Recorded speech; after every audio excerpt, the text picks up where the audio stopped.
గరుత్మంతుడు ఇలా అన్నాడు, ఓ మిత్రమా, ఇదిగో ఈ దిక్కు జలాధిపతి అయినటువంటి వరుణదేవుడికి ఎంతో ఇష్టమైన దిక్కు. ఈ దిక్కు పేరు పడమర. ఈ దిక్కులోనే వరుణదేవుడు అవతరించాడు. అంటే ఆయనకు ఇదే ఆశ్రయం అయి ఉంది. పగటి తర్వాత సూర్యుడు ఈ దిక్కులోనే తన కిరణాలను స్వయంగా ఉపసంహరించుకుంటున్నాడు. కనుక ఇది పశ్చిమ దిక్కు అని ప్రసిద్ధి చెందింది. పూజ్యుడైన కశ్యప ప్రజాపతి జలాన్ని జలజంతువులను రక్షించాలని ఈ దిక్కులోనే వరుణదేవుడికి పట్టాభిషేకం చేశాడు. చీకటిని తొలగించే చంద్రుడు ఈ వరుణుని సన్నిధిలో 6 రకాల రసాలను పూర్తిగా పానం చేస్తాడు. శుక్లపక్ష ప్రారంభంలో నూతనత్వాన్ని పొంది ఈ దిక్కులోనే ఉదయిస్తాడు. ఓ విప్రుడా, ఇక్కడే ఒకనాడు వాయుదేవుడు ప్రచండ వేగంతో యుద్ధం చేసి దైత్యులను ఓడించాడు, బంధించి పీడించాడు. దైత్యులు నిట్టూర్పులు విడుస్తూ పడిపోయారు. ఇక్కడే అస్తాద్రి ఉంది. అది తమకు ప్రీతిపాత్రుడైన సూర్యుడి ప్రతి దినాన్ని గ్రహిస్తుంది. అక్కడి నుంచే సంధ్య ప్రసరిస్తూ ఉంటుంది. ఈ దిక్కులోనే పగలు పూర్తి కాగానే రాత్రి నిద్ర ఉద్భవిస్తాయి. సమస్త ప్రాణులు ఆయస్సులోనూ సగభాగాన్ని అవి అపహరిస్తాయి. ప్రతి ప్రాణి యొక్క సగభాగం ఈ దిక్కు తినేస్తుందట. అంటే సగం నిద్ర కదా. గర్భవతి నిద్రిస్తున్న దితి యొక్క గర్భాన్ని ఈ దిక్కులోనే ఇంద్రుడు ముక్కలు ముక్కలు చేశాడు. ఆ గర్భం నుండే మరుత్తులు ఉద్భవించారు. ఈ దిక్కులోనే హిమవంతుడి యొక్క మూల భాగం మందరాచలం దాకా వ్యాపించి దాన్ని తాకుతుంది. 1000 సంవత్సరాలు గడిచినా అది ముగిసిపోయే పరిస్థితి లేదు. ఈ దిక్కులోనే సురభిమాత బంగారు కొండ గలది.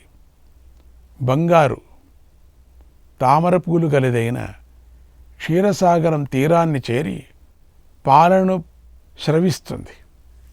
ఈ దిక్కులోనే సూర్యచంద్రులను సంహరించాలని సంకల్పించిన రాహు యొక్క మొండెం సముద్రంలో ఉంది. ఈ దిక్కులోనే పింగళ వర్ణంతో ప్రకాశించే వెంట్రుకల కలవాడు గొప్ప ప్రభావశాలి అయిన సువర్ణ శిరస్క మహర్షి ఉంటాడు. ఆ మహర్షి అదృశ్య రూపంలో ఉండి సామగానం చేస్తూ ఉంటాడు. ఆ ధ్వని స్పష్టంగా వినిపిస్తూ ఉంటుంది. ఇక్కడే హరిమేధసుని పుత్రి అయిన ధ్వజవతి ఉంది. ఆమెను సూర్యుడు నిలబడు అని ఆదేశించాడు. అందుచేత ఆమె ఇక్కడ నిలబడి ఉంది. ఓ గాలవ, గాలి, అగ్ని, నీరు, ఆకాశం ఇవన్నీ రాత్రి పగలులోని బాధను కలిగించే తాపాన్ని విడిచిపెడతాయి. ఇక్కడి నుంచే సూర్యుడు తిరోగతి ప్రారంభమవుతుంది. మళ్ళీ ఈ దిక్కులోనే నక్షత్రాలు సూర్యమండలంలోకి ప్రవేశిస్తాయి. అభిజిత్తుతో కూడిన 28 నక్షత్రాలు ఒక్కొక్కటిగా 28 రోజులు సూర్యుడితో కలిసి సంచరిస్తాయి. అమావాస్య తర్వాత మళ్ళీ సూర్యమండలం నుండి విడిపోతాయి. ఈ దిక్కులోనే నిరంతరంగా నదులు పుట్టి తమ నీటితో సాగరాన్ని నింపుతూ ఉంటాయి. ఇక్కడే వరుణుడి వద్ద 3 లోకాలకు ఉపయోగపడే నీరు నిల్వ చేయబడుతుంది. ఈ దిక్కులోనే నాగరాజైన అనంతుడి నివాసం ఉంది. శ్రీ మహావిష్ణువు యొక్క ఉత్తమ స్థానం కూడా ఇక్కడే ఉంది. అగ్నికి మిత్రుడైన వాయువు యొక్క నివాసం కూడా ఈ దిక్కులోనే ఉంది. మరీచీపుత్రుడైన కశ్యపుడి యొక్క నివాసం కూడా ఇక్కడే ఉంది. ఓ గాలవ, నీకు పశ్చిమ దిక్కును గురించి సంక్షిప్తంగా చెప్పాను. నీ అభిప్రాయం ఏమిటో చెప్పు. ఇక ఏ దిక్కు వైపుకు వెళదామో చెప్పు అన్నాడు గరుత్మంతుడు. శ్రీకృష్ణాయ పరమాత్మనే నమః. 111వ అధ్యాయం. గరుత్మంతుడు గాలవుడితో ఇలా అన్నాడు, ఓ విప్రుడా, ఈ ఉత్తర దిక్కులో మానవుడు నడిస్తే పాపాల నుంచి ఉద్ధరించబడతాడు, మోక్షం లభిస్తుంది. ఈ దిక్కు ఉద్ధరిస్తుంది అనే కారణంగా ఇది ఉత్తర దిక్కు అని పిలువబడుతుంది. గాలవ, ఇది శ్రేష్టమైన నిధులకు నివాస స్థానమై ఉంది. తూర్పు పడమర దిక్కు మధ్యలో ఉంది కనుక దీనిని మధ్యమము అని కూడా అంటారు. ఓ గాలవ, ఈ ఉత్తర దిక్కు శ్రేష్టమైనది. సౌమ్య స్వభావం లేనివారు, మనోనిగ్రహం లేనివారు, అధర్మ పురుషులకు ఈ దిక్కులో చోటు లేదు. ఈ దిక్కులో వారు నివసించరు. ఈ దిక్కులోనే బదరికాశ్రమం ఉంది. అక్కడ సచ్చిదానంద రూపుడైన నారాయణుడు, నరుడు, బ్రహ్మదేవుడు ఉన్నారు. ఈ దిక్కులోనే హిమాలయ పర్వతంపై ప్రళయ కాలాగ్ని వంటి కాంతి గలవాడు, అంతర్యామి అయినటువంటి శివుడు ఉమాదేవితో కలిసి నిత్యము నివసిస్తూ ఉంటాడు. ఆ శివుడు నరనారాయణులకు తప్ప ఎవరికీ కనిపించడు. మహర్షులు కానీ, దేవతలు కానీ, ఇంద్రుడు కానీ, గంధర్వ యక్ష సిద్ధులు కానీ ఆయనను చూడలేరు. శ్రీ మహావిష్ణువు మాత్రమే ఆ శివుణ్ణి దర్శిస్తూ ఉంటారు. ఈ ఉత్తర దిక్కులోనే చంద్రుడు ద్విజరాజుగా అభిషేకించబడ్డాడు. ఇక్కడే ఆకాశం నుండి పడుతున్నటువంటి గంగను శివుడు శిరస్సును ధరించాడు. తర్వాత మానవ లోకానికి అందించాడు.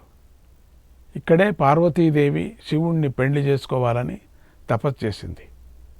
ఈ దిక్కులోనే శివుణ్ణి మోహపరచాలని కాముడు ప్రయత్నించాడు. ఆ కాముణ్ణి శివుడు దహించాడు. కోపం ఈ దిక్కులోనే పుట్టింది. ఆ సమయంలో హిమవంతుడు, పార్వతి కూడా ఇక్కడే ఉన్నారు. ఓ గాలవ, ఈ దిక్కులోనే కైలాస పర్వతం మీద కుబేరుడికి రాక్షస యక్ష గంధర్వాధిపతిగా పట్టాభిషేకం జరిగింది. ఈ దిక్కులోనే అందమైన చైత్రరథం అనే ఉద్యానవనం, వైఖానస మహర్షి ఆశ్రమం కూడా ఉన్నాయి. ఓ విజయశ్రేష్ఠ, ఇక్కడే ఆకాశగంగ, మందాకిని నది, మందర పర్వతం ఉన్నాయి. ఈ దిక్కులోనే సౌగంధికా వనం ఉంది. దాన్ని కుబేరుడు సేవకులైన రాక్షసులు రక్షిస్తూ ఉంటారు. ఈ దిక్కులోనే పచ్చపచ్చని ఆకులతో ప్రకాశించే కదలీ వనం ఉంది. కల్పవృక్షము ఉంది. గాలవ, సిద్ధులు ఇక్కడ నిరంతరము నిగ్రహాన్ని పాటిస్తూ స్వేచ్ఛగా విమానాల్లో తిరుగుతూ ఉంటారు.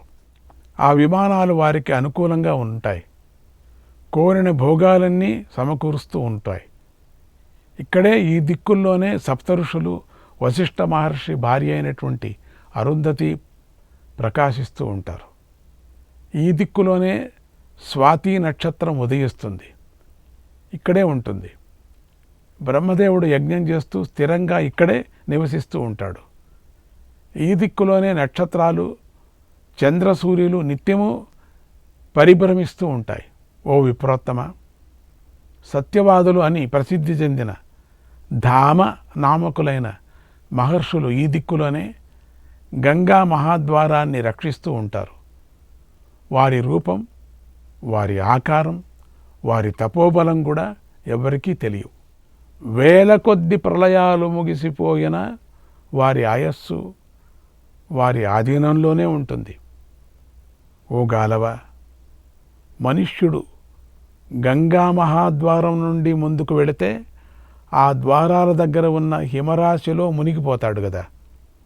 భగవంతుడైన నారాయణుడు, నరుడు తప్ప ఏ మనుష్యుడు గంగా మహాద్వారాన్ని దాటి ముందుకు వెళ్ళలేడు.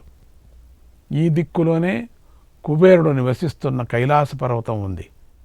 ఈ దిక్కులోనే విద్యుత్ ప్రభలు అనే అటువంటి పేరు గల 10 మంది అప్సరసలు పుట్టారు. ఓ విప్రుడా, 3 లోకాలను ఆక్రమించే నారాయణుడు ఈ దిక్కులోనే పాదం పెట్టాడు. ఆ విష్ణుపాద చిహ్నం ఈ రోజుకి ఈ దిక్కులోనే కనిపిస్తుంది. ఈ దిక్కులో బంగారు సరస్సు గల ఉషీర బీజం అనేటువంటి ప్రాంతంలో మరుత్త మహారాజు యజ్ఞం చేశాడు. బ్రహ్మర్షి మహాత్ముడు అయినటువంటి జిమూతుడికి ఈ దిక్కులోనే హిమాలయంలో పవిత్రమైన స్వర్ణనిధి లభించింది. ఆ సంపూర్ణ ధనరాశిని ఆయన విప్రుడికి ఇచ్చేశాడు, సద్వినియోగం చేశాడు. అయితే ఆ నిధిని తన పేరుతోనే పిలవాలని ఆ విప్రులను కోరాడు.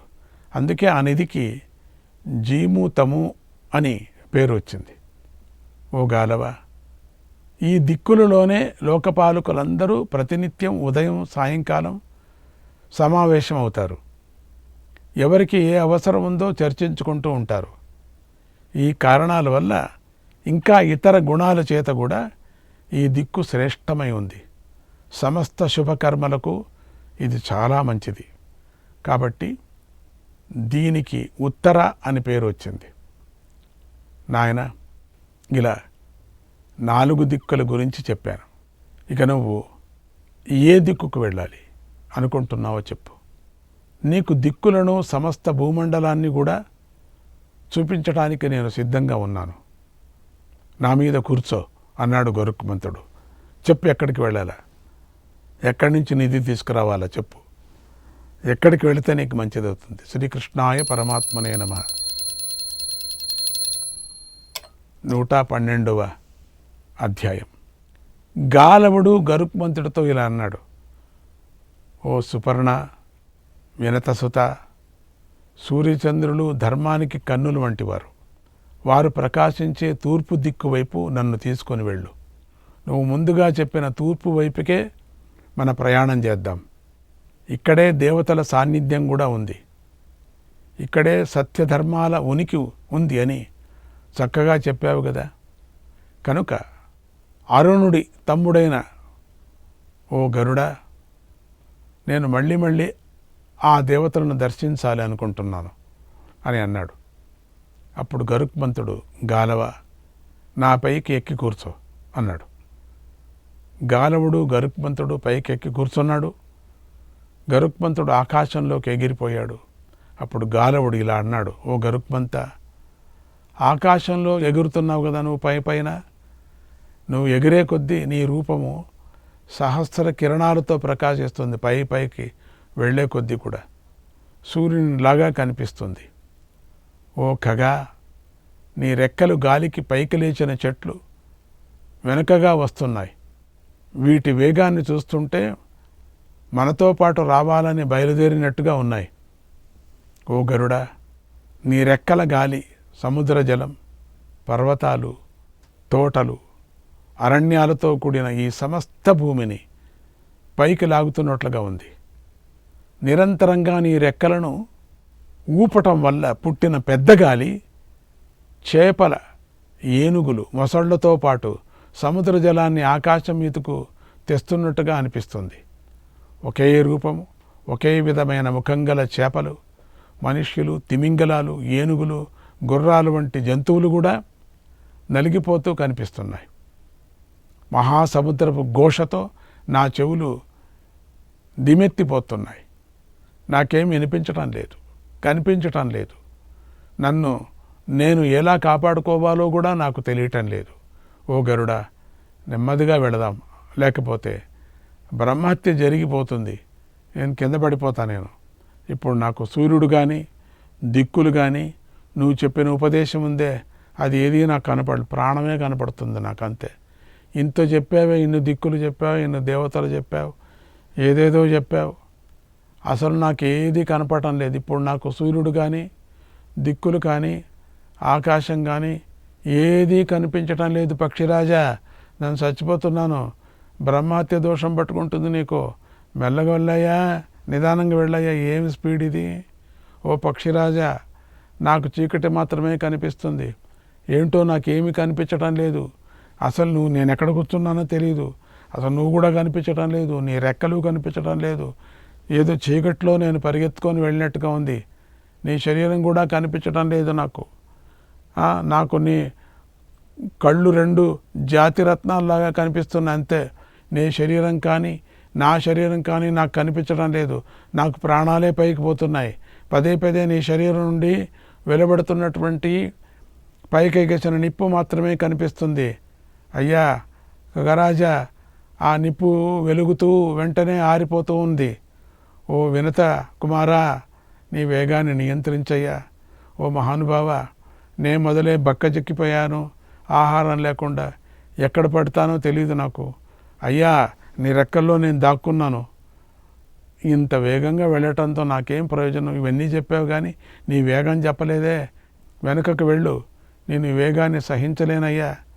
చంద్రుడిలాగా తెల్లగా ఉండి ఒకవైపు చెవి నల్లగా ఉన్న 800 గుర్రాలు తెచ్చి ఇస్తానని నా గురువుగారికి చెప్పాను అహంకారంతో. చెయ్యి ఎంత పని చేశా నేను. ఏమీ అవస్థ పచ్చిపడింది నాకు. ఓ గరుడా, నా మాటను నేనిక తీర్చుకోలేనని నాకు అనిపిస్తుంది.